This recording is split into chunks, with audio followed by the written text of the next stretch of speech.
The waterlogged photograph showed a face she hadn't seen in 47 years, and Mariko's hands trembled so violently that Kenji had to catch it before it slipped back into the mud. "Is that—" Kenji's voice cracked, his usual calm shattered. The floodwaters had receded 3 days ago, leaving behind a wasteland of what used to be their neighborhood in the valley below Mount Hakone. Everything they'd built over 5 decades of marriage, gone. But this photograph, delivered by a 10-year-old girl who'd found it floating near the river, shouldn't exist. Mariko had burned every copy in 1978. "We need to leave," Mariko whispered, pulling her threadbare cardigan tighter. They stood in what used to be their garden, now a field of debris and broken memories, before anyone else sees. Kenji studied his wife's face, reading the terror there like a language he'd learned over 52 years of marriage. "Mariko, what is this?" The girl who'd brought the photograph, Arya, from the temporary shelter, watched them with curious dark eyes. "There's more stuff floating by the old bridge," she offered helpfully. "Want me to check if there's anything else?" "No!" Mariko's sharp tone made Arya step back. Softening, she added, "Thank you, sweet child. You've done enough." As Arya skipped away through the mud, Kenji turned the photograph over. On the back, in faded ink, someone had written, "Summer 1978, the night everything changed." "I need you to trust me," Mariko said, her 73-year-old face suddenly looking ancient. "We need to pack what little we have left and go, tonight." But Kenji had already seen what she feared he'd see. In the background of the photograph, behind the face of the young man Mariko clearly knew, there was a building. And that building, the old Yamamoto estate, had burned down 47 years ago, the same night Hiroshi Yamamoto disappeared. The same night the entire town believed had fled to Korea with embezzled company funds. "Tell me you didn't," Kenji breathed. The autumn rain started again, cold and relentless, mixing with the tears streaming down Mariko's face. "I was trying to protect us, to protect you." 3 days earlier, the Sakura River had burst its banks with a violence no one predicted. Kenji and Mariko had barely escaped their small house with their lives, Kenji's bad hip slowing them down as water poured through their front door. Their neighbors, the Takahashi family, hadn't been so lucky. The flood had claimed old Mr. Takahashi, and now the entire valley community huddled in a gymnasium converted into an emergency shelter, sleeping on thin mats and living off government rations. At 75, Kenji had thought they'd weathered life's worst storms. He'd worked 40 years as a postal clerk. Mariko had been a schoolteacher. They'd raised no children, something that had always hung between them with unspoken sadness. But they'd built a good life, a quiet life, a life that apparently rested on a foundation of lies. "Start from the beginning, Kenji," said quietly, leading Mariko to a partially collapsed wall where they could sit.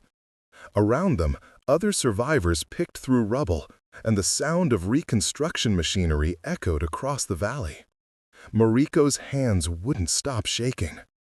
"Do you remember when we met at the summer festival in 1973? You were the most beautiful woman I'd ever seen. You wore a blue yukata with white flowers." A ghost of a smile crossed her face. "I was running away that night, from him." She tapped the photograph. His name was Hiroshi Yamamoto. His family owned the textile factory where half the town worked. And he wanted me to be his wife. Kenji felt something cold settle in his stomach. "You never mentioned." "Because I was ashamed, not of refusing him, of what came after." Mariko drew a shuddering breath. Hiroshi didn't take rejection well. He was used to getting everything he wanted. When I started seeing you, he became obsessed. He followed us, made threats. Said he'd ruin you, get you fired from the post office, make sure no one in town would hire you. Why didn't you tell me? Because you were good, Kenji, pure. I didn't want to drag you into something dark. She stared at the photograph like it might bite her. One night in August 1978, Hiroshi cornered me after school. He'd been drinking. He said if he couldn't have me, no one would. He said he'd set up a scandal, make it look like you'd been stealing from the post office. In those days, that kind of accusation could destroy a life. The rain intensified, and Kenji pulled Mariko closer under the partial shelter of the collapsed wall. Around them, the devastated valley seemed to hold its breath. I agreed to meet him, Mariko continued, her voice barely audible. One last time, at his family's old estate. I thought maybe I could reason with him, convince him to leave us alone. I brought, she paused, struggling with the words. I brought some sleeping medication from my mother's cabinet, just to put in his drink, to give myself time to escape if things went bad. Kenji's heart hammered. What happened? He had set up the whole thing like some romantic scene. Candles, music, expensive wine. He was completely delusional, talking about our future together like I'd already agreed. When I tried to leave, he blocked the door. That's when I knew he'd never let me go, never let us be together. Tears flowed freely now. I managed to get the medication into his wine when he wasn't looking. I just wanted him to fall asleep so I could run. But something went wrong, Kenji said quietly. Mariko nodded miserably. I gave him too much, or maybe it reacted with all the alcohol he'd already consumed. He started having trouble breathing. I panicked. I should have called for help, but I was terrified. Everyone knew he'd brought me there. If he died, they'd say I murdered him. And you'd be questioned, suspected as my accomplice. She looked at her husband with desperate eyes. So I ran. And the estate caught fire that night. An electrical fault, everyone said. His body was never found. Everyone assumed he'd fled after embezzling money from the family business. Did he embezzle the money? I don't know. Maybe. His younger brother, Takeshi, took over the company and never reported him missing. Just let everyone believe the rumors. Mariko's voice dropped to a whisper. For 47 years, I've lived with this, wondering if he died in that fire, or if he somehow escaped and has been out there all this time. Kenji sat in silence, processing revelations that rewrote his entire marriage. The woman he'd loved for over 50 years had carried this burden alone, and he'd never suspected. Around them, the destroyed valley seemed to mirror the devastation in his heart. "Why didn't you trust me?" he finally asked, and the hurt in his voice made Mariko sob. "Because I loved you too much to risk losing you, and because I was afraid of what I'd done, what I might have done." She gripped his hand. "Please, Kenji, say something." Before he could respond, a voice called out across the debris field, "Mr. and Mrs. Nakamura!" They turned to see a middle-aged man in a rain-soaked suit picking his way through the mud. He looked official, government maybe, or insurance. But as he drew closer, something in his bearing made Mariko stiffen. "I'm Takeshi Yamamoto," the man said, stopping a few feet away. His resemblance to the young man in the photograph was unmistakable, though age and weather had carved deep lines into his face. "I believe you have something that belongs to my family." Kenji instinctively moved in front of Mariko, his bad hip protesting. "I don't know what you're talking about." Takeshi's smile didn't reach his eyes. "Please, let's not play games. The flood has disturbed many buried things. A girl was seen bringing you a photograph. A photograph that I've spent considerable resources keeping hidden for nearly 5 decades. You knew, Mariko breathed. All this time, you knew what happened to your brother. I know my brother was a monster, Takeshi said flatly. I know he terrorized you. I know he died in that estate. Not in any fire, but from an overdose of barbiturates. I found his body before the fire department arrived. And I know you ran away, leaving him there. Kenji felt Mariko trembling against his back. What do you want? Originally, to protect my family's reputation. My brother had already stolen 3 million yen from the company. If the truth came out that he died while essentially trying to assault a young woman, it would have destroyed us. So I let everyone believe had fled with the money. Takeshi pulled out a waterproof folder. But now the flood has exposed something interesting. Do you know what else was found floating near the old estate's foundation? He opened the folder, revealing more photographs. Mariko gasped.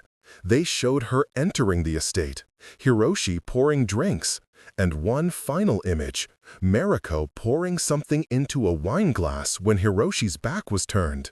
My brother was paranoid, Takeshi explained. He had installed a camera in the main room. I found the film in his belongings. For 47 years, I've kept these locked away because I understood you were a victim.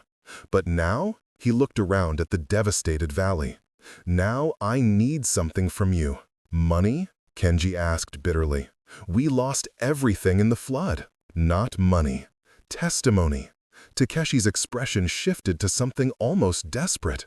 My nephew, my brother's son from a brief marriage before he met you, Mrs. Nakamura, has been trying to access a trust fund my father set up.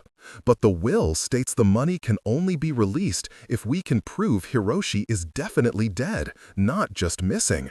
These photographs, your testimony about that night, they could finally close this case. Mariko stared at him in disbelief. You want me to confess to killing your brother? I want you to tell the truth about what happened, that he overdosed while attempting to assault you, that you fled in fear, that his death was the result of his own actions and addictions, not murder. Takeshi's voice softened. Mrs. Nakamura, I've read your personnel file.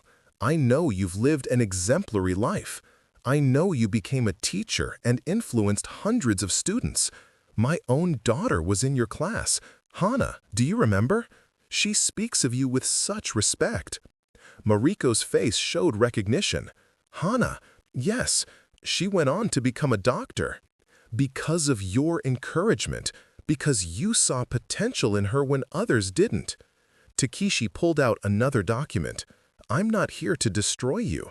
I'm here to offer you closure and compensation. The trust fund contains 18 million yen. My nephew is willing to share half with you in exchange for your testimony that allows the legal declaration of death. Wait, before their fate changes forever. If this story of love and danger has already captivated you, comment which character intrigues you the most. To make sure you don't miss any unexpected twists, subscribe and join our storytelling community.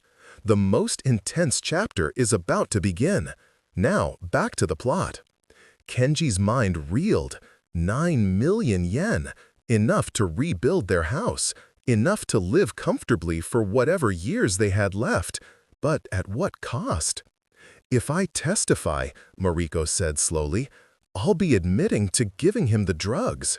You'll be testifying that a young woman, fearing for her safety, made a desperate choice to escape a dangerous situation. The statute of limitations has long passed. No prosecutor would pursue charges. Takeshi gestured to the devastation around them. Look at what the flood has taken from everyone here. You have a chance to recover something, to help my nephew, who never even met his father, to finally close the door on a past that has haunted all of us. Can you forgive me? Can we survive this? Kenji thought about the life they'd built, the quiet evenings reading together. The garden they'd tended, now destroyed. The way Mariko always woke before dawn to prepare his favorite tea. The silver anniversary trip to Kyoto. The way she'd held his hand through his hip surgery last year.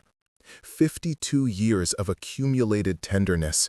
And beneath it all, she'd carried this crushing weight alone. "I need to talk to my wife," Kenji said firmly, privately. Takeshi nodded, retreating to give them space. When he was out of earshot, Kenji cupped Mariko's face in his weathered hands. "I'm angry," he admitted.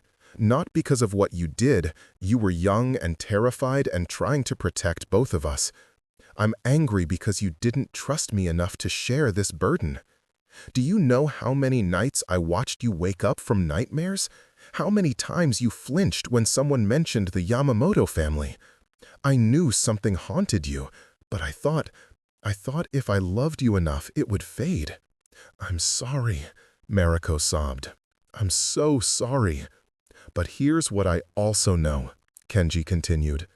"I know the woman who sat with Mrs. Takahashi every day after she was diagnosed with cancer. I know the woman who used her own salary to buy school supplies for students whose families couldn't afford them. I know the woman who makes the best oden in the entire prefecture, and who laughs at my terrible jokes, and who is the love of my life." He wiped her tears with his thumbs. "What happened 47 years ago doesn't change who you are. It changes what we do now. What do you think we should do?" Kenji looked at the photograph still clutched in Mariko's hand, then at the devastated valley around them, then back at his wife's tear-stained face. "I think we tell the truth. Not for the money, though that would help us rebuild. We tell the truth because you've carried this alone for too long. What do you think we should do?" Kenji looked at the photograph still clutched in Mariko's hand, then at the devastated valley around them, then back at his wife's tear-stained face.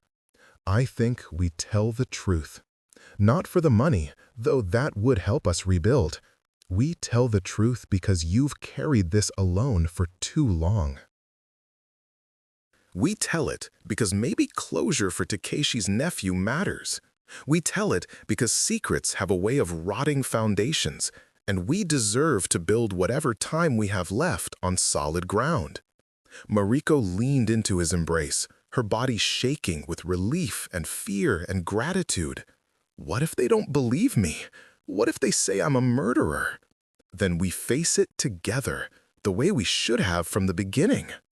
They sat there for a long moment, holding each other among the ruins, before Kenji called Takeshi back over. "We'll do it," Kenji said, "but on conditions. First, we want it clear in all legal documents that Mariko was acting in self-defense against attempted assault. Second, any money that comes from this goes into a fund for flood victims, all of them, not just us.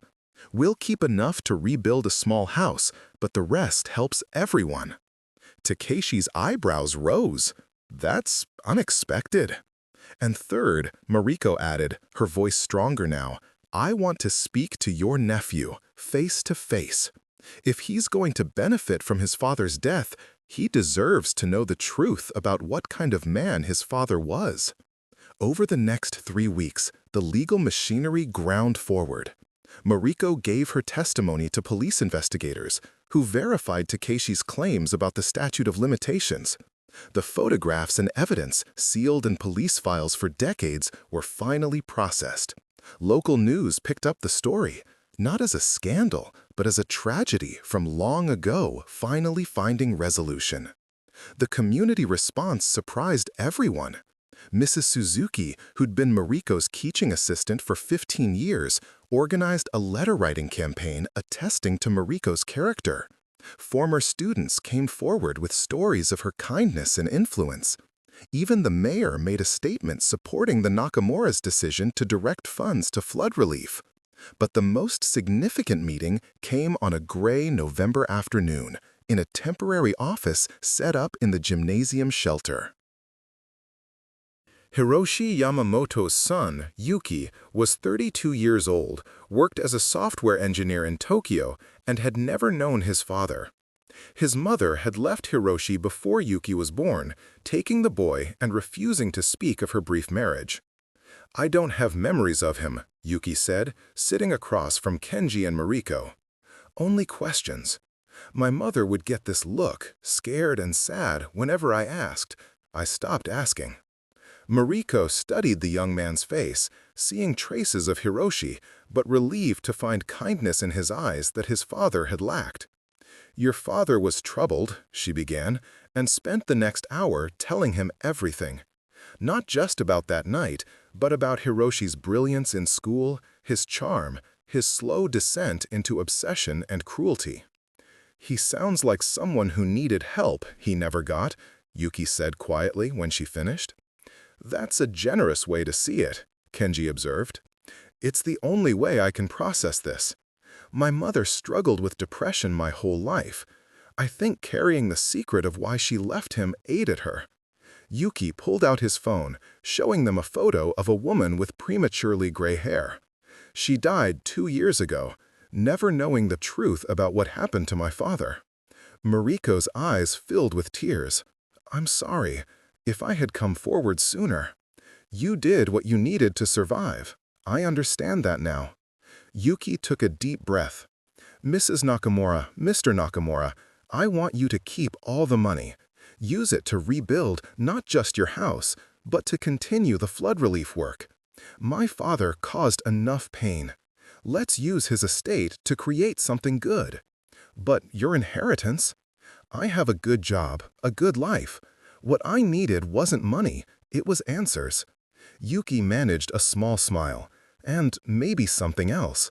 "Permission to stop wondering if I carry his darkness inside me. Seeing you two, how you've built a life of kindness despite everything, that tells me genes aren't destiny."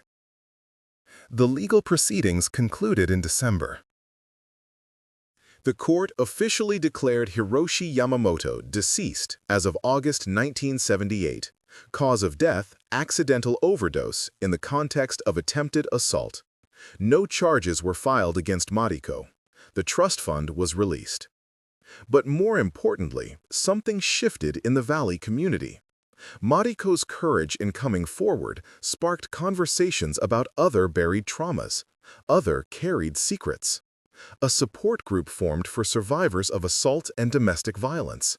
The flood had destroyed physical structures, but the process of rebuilding had cracked open something deeper, a willingness to address old wounds that had festered in silence.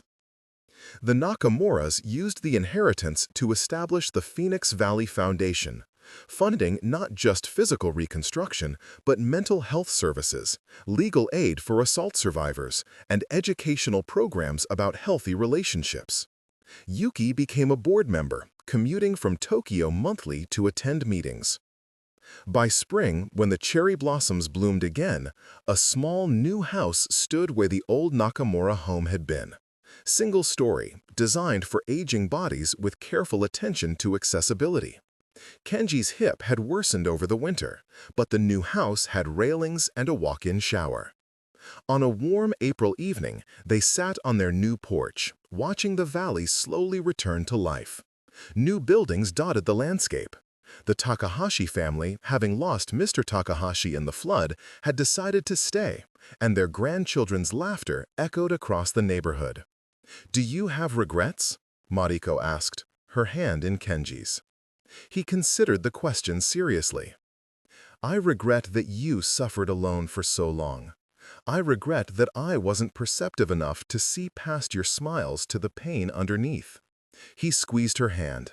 "But I don't regret our life together, not one day of it. Even now that you know the truth? Especially now that I know the truth. Because now I understand how much courage it took for you to choose life over fear every single day for 47 years. He turned to face her. "You could have let that night define you. Instead, you became someone who defined others' lives in positive ways. Hundreds of students, countless colleagues and neighbors. That's not who Hiroshi Yamamoto shaped you to be. That's who you chose to become despite him. Mariko wiped her eyes, but she was smiling. When did you become so wise? I had a good teacher. He winked. This woman I married. She taught me that love isn't about perfect people finding each other. It's about imperfect people choosing each other again and again through everything. That summer, Aria, the girl who'd found the floating photograph, came to visit with her family. They'd moved into one of the newly rebuilt homes down the street. Over tea and Mariko's famous matcha cookies, Aria asked the question that had been bothering her. Mrs. Nakamura, were you scared when I brought you that picture? Mariko glanced at Kenji, then answered honestly. Terrified, but also relieved. Sometimes we bury things thinking we're protecting ourselves, but we're really just letting them poison us from the inside. She smiled at the girl. You did me a great favor that day, even though you didn't know it. My mom says you're very brave, Aria said seriously. She says you proved that it's never too late to tell the truth.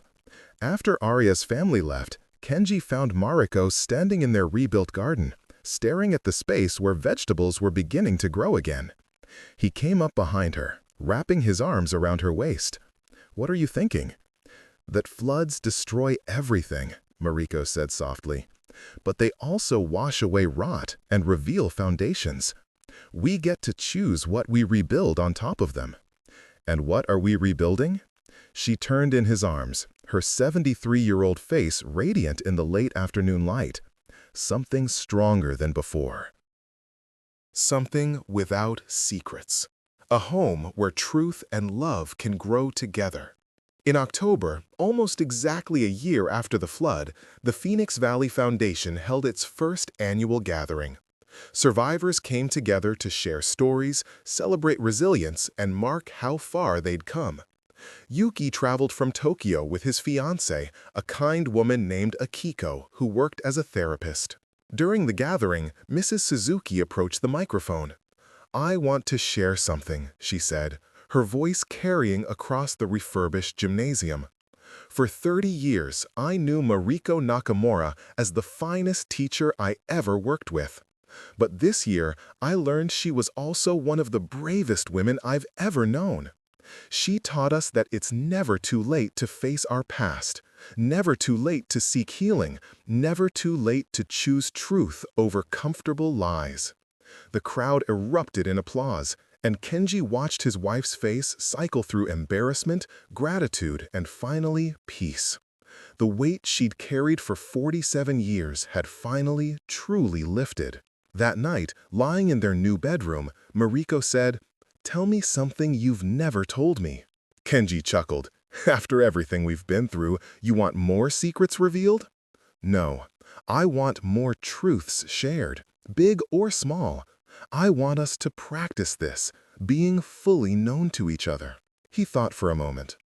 Okay, when we were 30 and you had that miscarriage, the one we don't talk about, I cried every night for 3 months, but only after you were asleep because I thought I needed to be strong for you. Mariko rolled to face him, tears already forming. I knew. I heard you, but I pretended I didn't because I thought you needed to maintain that fiction of strength. They laughed together, sad and surprised at how they'd each tried to protect the other from shared grief. What else? Kenji prompted. I was jealous of Mrs. Takahashi, Mariko confessed. She had 3 children and 6 grandchildren, and even though I loved teaching everyone's children, sometimes I ached for my own. I know, I felt it too. But I also think, Mariko continued, that maybe everything happened the way it needed to. If we'd had children, would I have had the courage to come forward this year? Or would I have stayed silent to protect them from scandal? Kenji considered this. Well, we'll never know. But I do know that the life we built, just the 2 of us, has been full. Different than we imagined, but full. As winter approached again, the valley transformed. The Phoenix Valley Foundation had funded not just physical reconstruction, but had sparked a cultural shift. Young people who'd fled to cities years ago returned. drawn by the community's renewed sense of purpose. The old textile factory, long abandoned after the Yamamoto family sold it, was being converted into a community center with a counseling space, art studios, and a memorial garden. Yuki proposed that the garden include a stone engraved with his father's name, along with others who died in the valley over the decades. Not to honor them, he explained to Mariko, but to acknowledge them. To say, this happened, this was real, and we're choosing to grow something better from this ground. The idea resonated. Families who'd lost members in the flood added names. Survivors of abuse and violence added the names of those who hadn't survived. The garden became a place of collective memory. On the first anniversary of the flood, a ceremony dedicated the space. The mayor spoke, Mrs. Suzuki spoke, and then, unexpectedly, Takeshi Yamamoto approached the microphone. "My family name carries weight in this valley," he began. "For 3 generations, Yamamotos owned the factory that employed most of you. We had wealth, influence, and we used it to hide uncomfortable truths." He looked directly at Mariko. "Mrs. Nakamura's courage this year shamed me." She had everything to lose by speaking up. I had everything to lose by staying silent. Yet she was the one who chose truth. He paused, visibly emotional. "I'm here today to apologize to everyone who worked in unsafe conditions at my family's factory, to everyone who suffered under my brother's cruelty and my family's silence about it, to Mrs. Nakamura, who deserved protection and got none, and to commit that the remaining Yamamoto assets will support this community's healing." The crowd was silent. Then someone began to clap. Then another. Soon the entire gathering was applauding, and Takeshi was weeping openly. Kenji watched Mariko walk to the stage and embrace the brother of the man who tormented her, and he understood that this was what true forgiveness looked like. Not forgetting, but choosing to release poison and cultivate possibility. As winter settled over the valley, Kenji's health began to fail.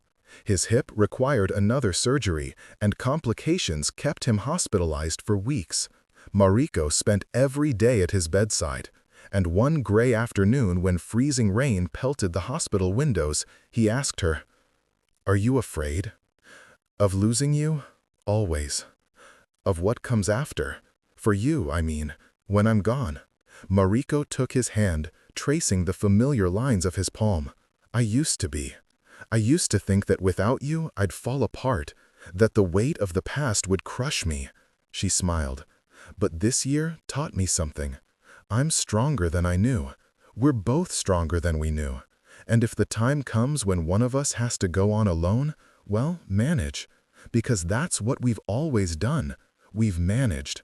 We've chosen to keep going, to keep growing, to keep loving. Promise me something," Kenji said. "Anything.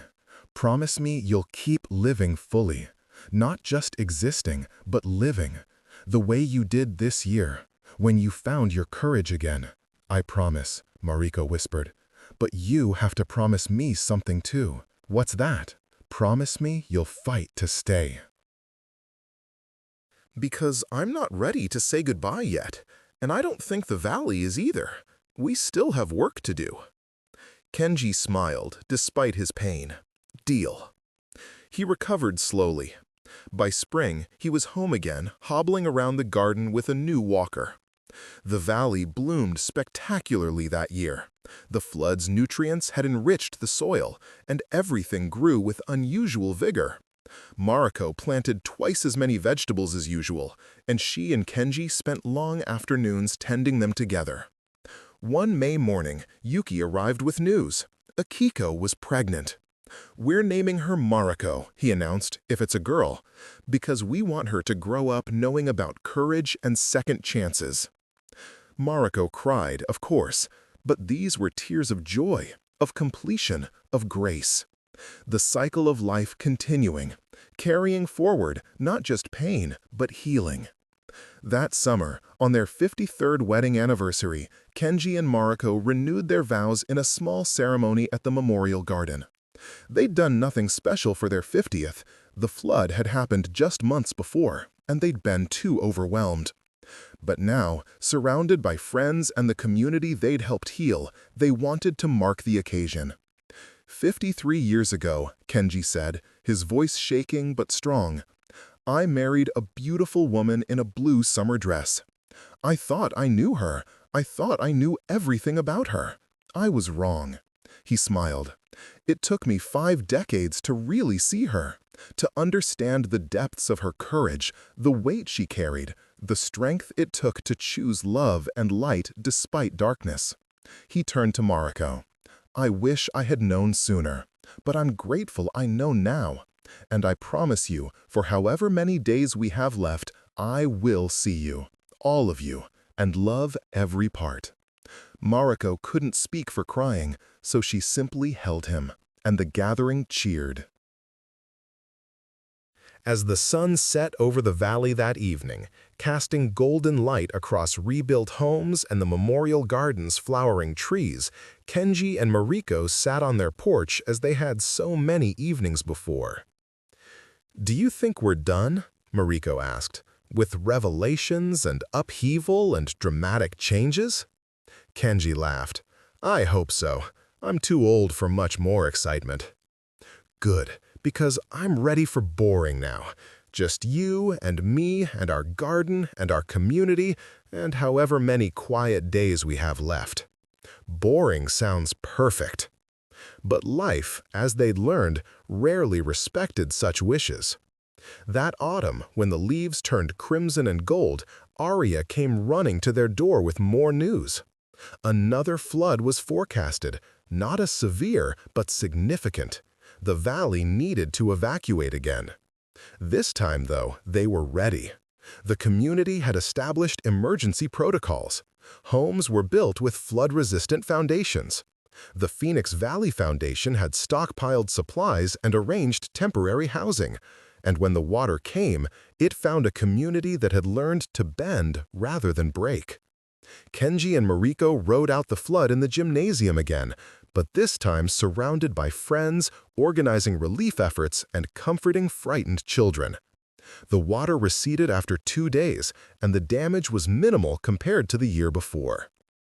We're getting good at this, Kenji observed, surveying their intact home when they returned. At flooding? At resilience, at adapting, at building lives that can weather storms. He pulled her close, at being broken and choosing to heal stronger.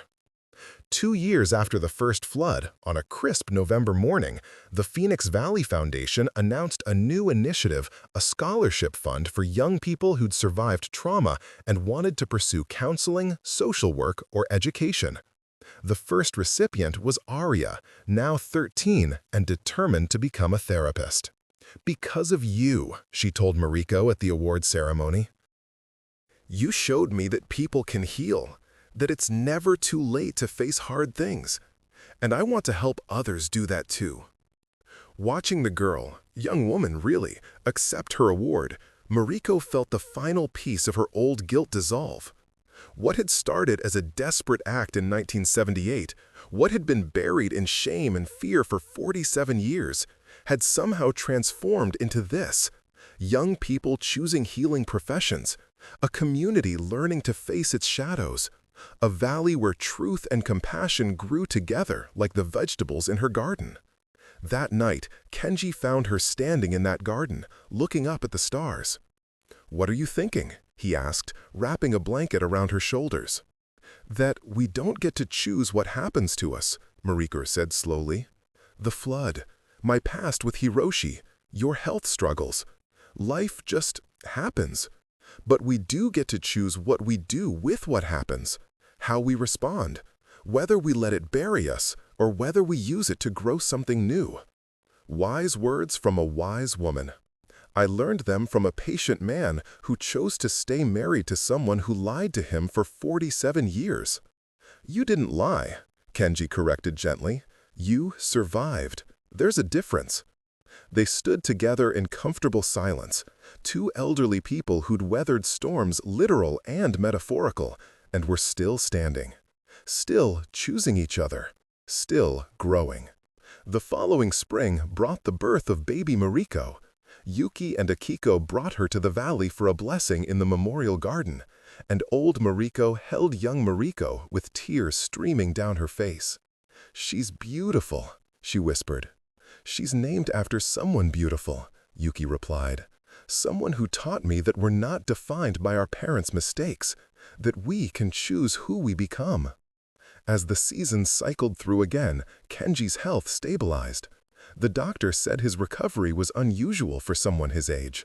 They credited his positive attitude and strong support system. Kenji credited Mariko's cooking and his determination to see how the valley's story would continue to unfold. On quiet evenings, they developed a new ritual. Before bed, they'd each share one thing they were grateful for from that day. Sometimes it was simple: good weather, a tasty meal, a letter from a former student. Sometimes it was profound: continued health, deeper understanding, another day together. "I'm grateful," Kenji said one night, "that a child found a photograph floating in floodwater." Mariko looked at him in surprise. "Really? That photograph that nearly destroyed us?" "That photograph that freed us," he corrected. "Think about it. Without that flood, without Arya finding that evidence, you'd still be carrying that weight. We'd still be building our life on a foundation of secrets. The flood destroyed everything, but it also revealed everything. And what we rebuilt is so much stronger." Mariko considered this. "I'm grateful," she said slowly, "that I married someone who understands that love isn't about perfection. It's about seeing someone fully, flaws and fears and failures, and choosing them anyway." 3 years after the first flood, the valley had transformed completely. New businesses had opened. Young families had moved in. The community center bustled with activities. The Phoenix Valley Foundation had expanded its reach, supporting trauma survivors across the region. And through it all, Kenji and Mariko tended their garden, welcomed visitors, and lived out their days with the kind of quiet contentment that comes from having faced the worst and survived it together. One autumn evening, when the valley was painted in sunset colors, they received an unexpected visitor. An elderly woman, thin and nervous, introduced herself as Naomi, Hiroshi Yamamoto's first wife, Yuki's mother. "I heard about what happened," she said, her voice trembling. "About the flood and the photographs and Mrs. Nakamura's testimony. I needed to—" She broke down crying. Mariko led her to the porch, brought tea, and waited patiently for the woman to compose herself. "I blamed myself," Naomi finally said, "for leaving him, for not reporting his behavior, for not warning anyone. When I heard what he tried to do to you, I realized, if I had been braver, maybe he wouldn't have hurt anyone else." "No," Mariko said firmly. "His choices were his own. You did what you needed to survive and protect your son. That's not cowardice, that's motherhood." "But I let him paint himself as the victim. I stayed silent." "So did I," Mariko interrupted gently. "For 47 years, I stayed silent. We all do what we can in the moment. We all carry what we can bear. And then, when we're finally ready, we set it down." She took Naomi's hands. "You're here now. That's what matters." They talked for hours. Two women who'd been damaged by the same man, finding healing in shared truth. Before Naomi left, she asked, "How did you do it? How did you build such a beautiful life after such a terrible thing?" Mariko looked at Kenji, who'd been sitting quietly nearby. "I found someone who loved me enough to let me be imperfect. And I learned that healing isn't about forgetting what happened. It's about refusing to let what happened define what comes next." After Naomi left, promising to return and to finally talk openly with Yuki about his father, Kenji and Mariko sat in their garden under the stars. "Do you think we're finally done?" Mariko asked, "with people from the past showing up and old wounds reopening?" "Probably not," Kenji admitted, "but we're good at this now, at facing hard things together." "Yes," Mariko agreed, "we are." And they were. As the years continued to pass, they faced Kenji's eventual need for a wheelchair with grace and practical modifications to their home. They faced Mariko's diagnosis of early-stage breast cancer with determination and the Valley's overwhelming support. They faced each setback and challenge and joy with the same approach. Together, honestly, with courage borrowed from each other. On their 60th wedding anniversary, the Valley threw them a celebration. The gymnasium, the same one that had housed flood survivors, was decorated with photographs spanning 6 decades. Students Mariko had taught, now middle-aged with children of their own, shared stories. Community members whose lives had been touched by the Phoenix Valley Foundation spoke about the ripple effects of their courage. And Yuki, now a father of 2, stood to give a toast. "I never knew my father," he said, "but I know the Nakamuras. I know that 60 years ago, 2 people chose each other, and they kept choosing each other through challenges I'm only beginning to understand. They taught me that family isn't just blood. It's people who show up, who stay, who face hard truths and keep loving anyway." He raised his glass. To Kenji and Mariko, who proved that love isn't about perfect beginnings. It's about refusing to give up on imperfect middles and working together toward grace-filled endings. The crowd erupted in cheers, and Kenji whispered to Mariko, "Did we do okay with all of this?" "We did better than okay," she whispered back. "We did what we needed to do. We told the truth. We built something good from something terrible, and we loved each other through all of it." "No regrets?" Mariko looked at her husband, now 85, his face weathered by time and illness, but his eyes still bright with intelligence and humor and devotion. She thought about the frightened young teacher who'd made a desperate choice in 1978. She thought about the decades of secret-keeping, the weight she'd carried, the fear that had shadowed her steps. She thought about a child finding a floating photograph, about floodwaters that destroyed and revealed in equal measure. "One regret," she said finally. "I regret that I waited so long to trust you with all of me." But everything else? Everything we built? Everyone we helped? Every day we chose each other? No regrets about any of that. As the celebration continued around them, as friends and neighbors and community members toasted their 60 years together, Kenji and Mariko slipped outside to their beloved garden. The vegetables were ready for harvest, the memorial flowers bloomed, and the valley stretched before them, rebuilt and resilient, a testament to what happens when people refuse to let tragedy have the final word. "Tell me something true," Kenji said, echoing their ritual. "I love you," Mariko replied, "and I'm grateful every day that a child found a photograph floating in floodwater, because it set us free." "Tell me something else true." "We're going to be okay. However much time we have left, together or apart, we're going to be okay. Because we learned how to face things, we learned how to heal, and we learned how to love without hiding." They stood in their garden as the sun set over the valley, 2 elderly people who'd survived floods and secrets and decades of carrying too much alone, who'd finally learned to set down their burdens and pick up something lighter: truth, community, uncomplicated love. The valley would flood again someday. Life would bring more challenges. But the foundation they'd built, of honesty and resilience and choosing each other through everything, would hold. It had held through 47 years of silence. It had held through devastating floods. It had held through illness and trauma and the weight of terrible secrets finally exposed. It would hold through whatever came next. Because some foundations, once properly built, are unshakable.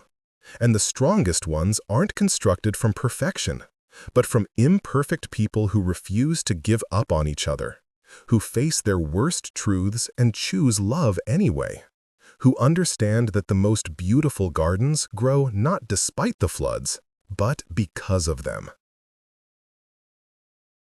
Kenji and Mariko had learned this lesson the hard way, but they'd learned it well, and in teaching it to others, through their example, their foundation, their refusal to let shame silence truth, they'd transformed their private pain into public healing. The child who found a photograph floating in floodwater couldn't have known what she was unleashing, but standing in their garden years later, Kenji and Mariko understood it perfectly. Sometimes the things we most fear being exposed are exactly the things that, when brought to light, set us free. On their 60th wedding anniversary, the Valley threw them a celebration. The gymnasium, the same one that had housed flood survivors, was decorated with photographs spanning 6 decades. Students Mariko had taught, now middle-aged with children of their own, shared stories.